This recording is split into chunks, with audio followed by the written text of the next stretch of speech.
చచ్చా మిమ్మల్ని సేవ్ చేద్దాం నేను బుక్ అయిపోయాను. డోర్ మీద అంతా నీ మూలంగా జరిగింది. రే నీ భార్య మా భార్య ఫాస్ట్ టైం కదా, వెళ్ళి సారీ చెప్పరా, వెళ్ళిపోతుంది. సారీ చచ్చా, లైఫ్ లో సారీ చెప్పకూడదని లక్ష్యంగా పెట్టుకున్నాను రా. పెద్ద బిన్లాడను సారీ చెప్పడం. అయితే ఇప్పుడు ఏం చేద్దాం అంటావు? వీళ్ళ ముగ్గురిని కిడ్నాప్ చేద్దాం. కిడ్నాప్ చేయడం ముఖ్యం కదరా, వాళ్ళ మనసులో కొంచెం ప్లేస్ సంపాదించాలి. అదే మనం చేసింది. నాకు ఒక ఐడియా వచ్చిందిరా. ఏంటది? తిలోత్తమని కలిసి ఎప్పుడు చూసినా అదే చేసా. తిలోత్తమని మన భార్య దగ్గర తీసుకెళ్లి జరిగిందని చెప్పిద్దాం. అప్పుడైనా మన కాపురాలు నిలబడతాయి. తిలోత్తమ ఎక్కడుందో తెలియదే. నాకు తెలుసురండి. పద. ఎప్పుడు వచ్చిందిరా? సీన్ బిగినింగ్ నుంచే ఉంది. నీ అబ్బాయి ఇంత టెన్షన్ లో ఉంటే టెన్షన్ లో రిలీఫ్ గా ఉంటదనే తీసుకొచ్చా. ఇప్పుడు వెళ్ళిపోతున్నాం కదా. నువ్వు వెళ్ళమ్మా, నువ్వు వెళ్ళు. తర్వాత మాట్లాడుకుంటా.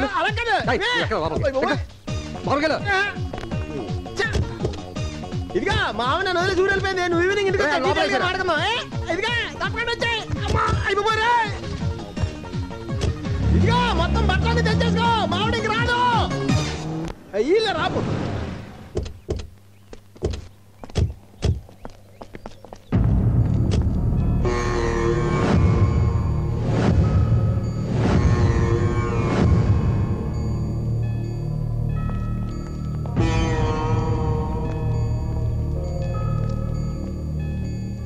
ఏమైందండి? ఈ అమ్మాయి ఏలూరు నుంచి వచ్చిందండి. తిండికి లేక బాధపడే ఫ్యామిలీ వాళ్ళది. వాళ్ళ కడుపు నింపడం కోసం పడుపు వృత్తిని చేసేది. ఈ విషయం ఇంట్లో వాళ్ళకి తెలిసేసరికి అవమానం భరించలేక విషం తాగి చచ్చిపోయింది. ఈవిడ పంపిన డబ్బులతో వాళ్ళు దర్జాగా బతికారు. ఇప్పుడు పాడి మీద తీసుకెళ్ళడానికి ఎవరూ రాలేదు. దిక్కులేని చావు వచ్చింది. తను సంపాదించిన దాంట్లో ఒక్క రూపాయి కూడా మిగుల్చుకోలేదు. పాపం అమాయకురాలు. రే, తిలోత్తమ మనల్ని ఎన్నోసార్లు కాపాడింది. దేవుడు ఈ అమ్మాయికి ఇలాంటి చావు రాసి పెట్టాడు. ఏ ఆడపిల్లకి ఇలాంటి పరిస్థితి రాకూడదురా. అంత్యక్రియలకు అన్ని ఏర్పాట్లు చేయండి. అట్టాగే బాబు.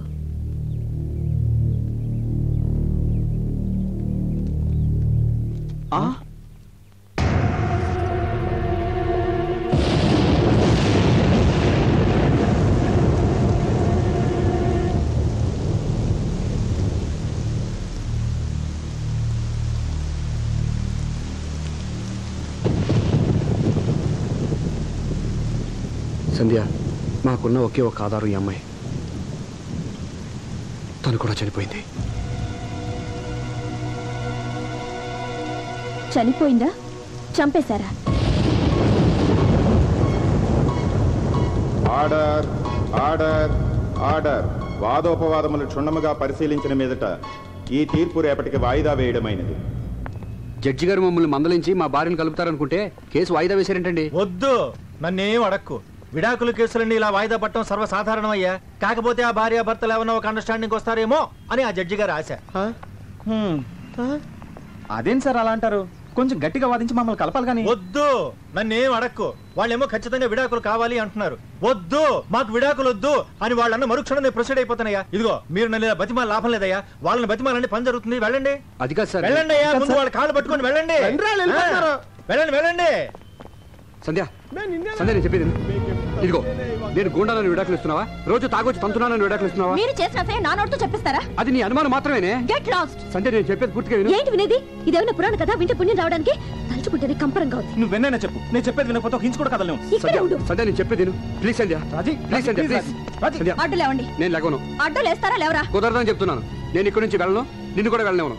అరే, చెప్పేది పూర్తిగా అర్థం చేసుకోకుండా మాట్లాడతావు ఏంటి? ఈమె తప్పు నా సైడే ఉందని నేను ఒప్పుకుంటానే. అయినా బయట ఎన్ని అదవాసాలు వేసిన ఇంటికి ఎంత లేట్గా వచ్చి మొహం చూడకుండా ఎప్పుడన్నా పడుకున్నానంటే నువ్వంటే ప్రేమే. నీకు దండం పెడతానే. ఆ విడాకులు క్యాన్సిల్ చేసుకో.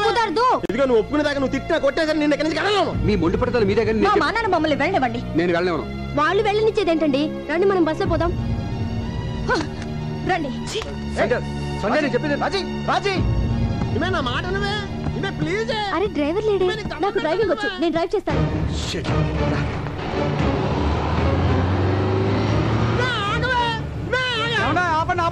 బస్ ఎవరు తీసుకెళ్తున్నారు? ఏమైందయ్యా? బ్రేక్ ఫెయిల్ అయిపోయిందండి, అందుకే మెకానిక్ తీసుకొస్తున్నాను.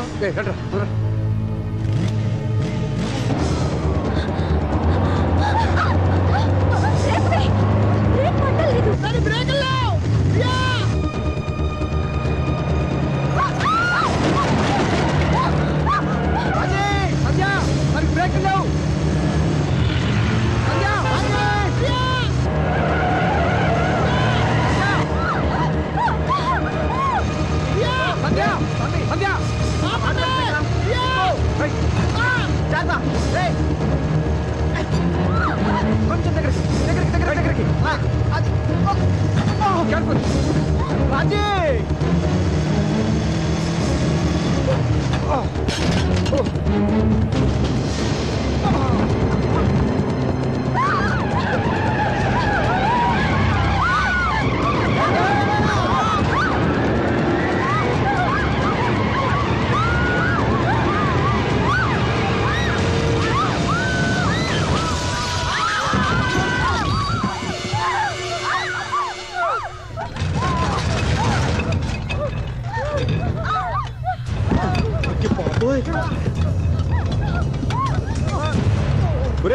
ఆగకుండా బస్సు బయలు ఆపారా యబ్బా చూడరాదు బస్సు బోర్డర్లో అయిపోయింది అయిపోయింది దిగిపోతాను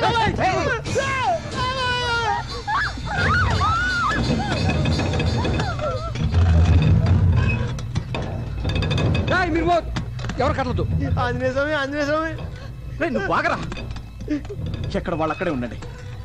ఎవరైనా ఉన్న చోటు నుంచి కదిలారో బస్సు లోయలో పడిపోతుంది. అందరం కలిసి చేస్తాం. మీలాంటి చీటలతో కాపురం చేయడం కన్నా చావడం మంచిది. చూడు సంధ్య, నువ్వు అనుకున్నట్టు మేము పిల్లల్ని మోసం చేసేవాళ్ళం అయితే మీరు విడాకులు కావాలని మొండిపోటు పట్టినప్పుడు మీరు పోతే ఇంకొకరిని పెళ్లి చేసుకుని హ్యాపీగా ఉండేవాళ్ళం. బస్సుకు బ్రేకులు ఫెయిల్ అయ్యాయని తెలిసి శని వదిలిపోయింది అనుకుని చేతులు దులిపేసుకునేవాళ్ళం. మిమ్మల్ని కాపాడడానికి ఇలా రిస్క్ తీసుకునేవాళ్ళం కాదు. మీరెందుకు బస్ ఎక్కారు? అసలు మీ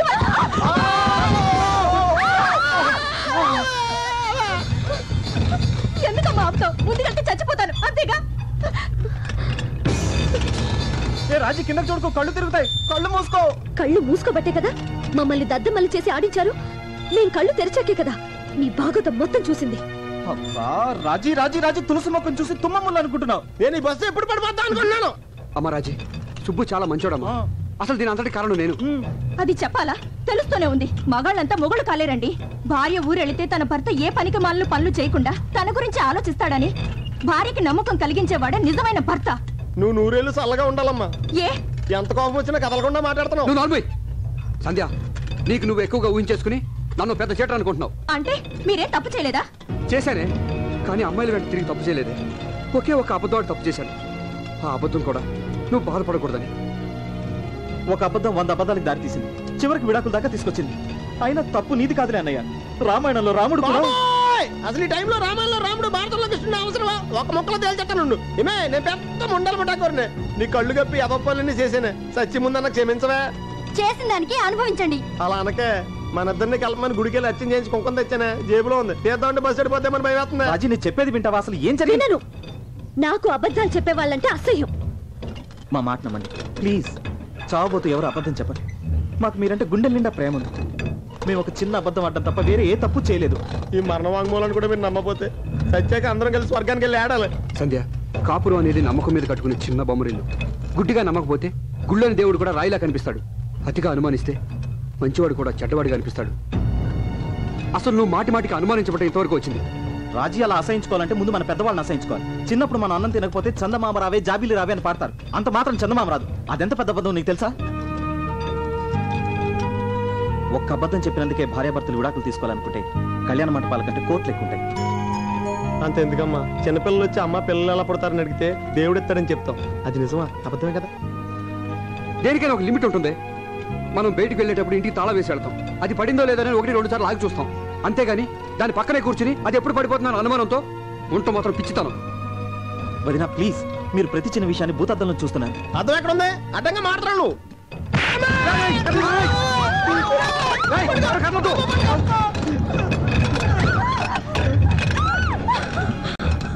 భార్యాభర్తలు ఒకరికొకరు కోఆపరేట్ చేసుకోకపోతే ఈ బస్సులాగా మన సంసారాలు కూడా బ్యాలెన్స్ తప్పుతాయి. చెప్తే కొడుతున్నావు కానీ బస్సు బ్యాలెన్స్ నుంచి లైఫ్ బ్యాలెన్స్ దాకా వెళ్ళిపోయి ముందు బయటపడే మార్గం చెప్పండి రా. రే, అటు నుంచి వాళ్ళు ఇటు నుంచి మనం సమానంగా అడుగులు వేసుకుంటూ మధ్య వరకు వెళ్తే ప్రమాదం నుంచి బయటపడచ్చు. ప్లీజ్ నమ్మండి. ఇప్పటికైనా మమ్మల్ని నమ్మితే మాతో పాటు ఒక్కొక్క అడుగు ముందుకేయండి.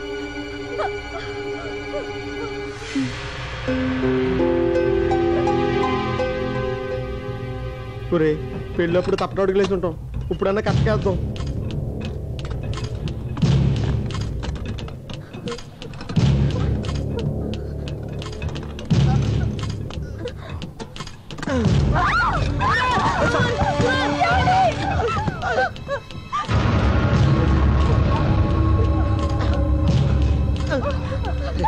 తొందరగా మీరు దగ్గర వెళ్ళగా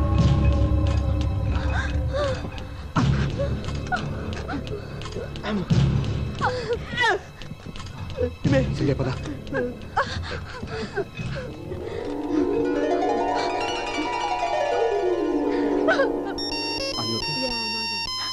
సంధ్య, హలో డాలీ.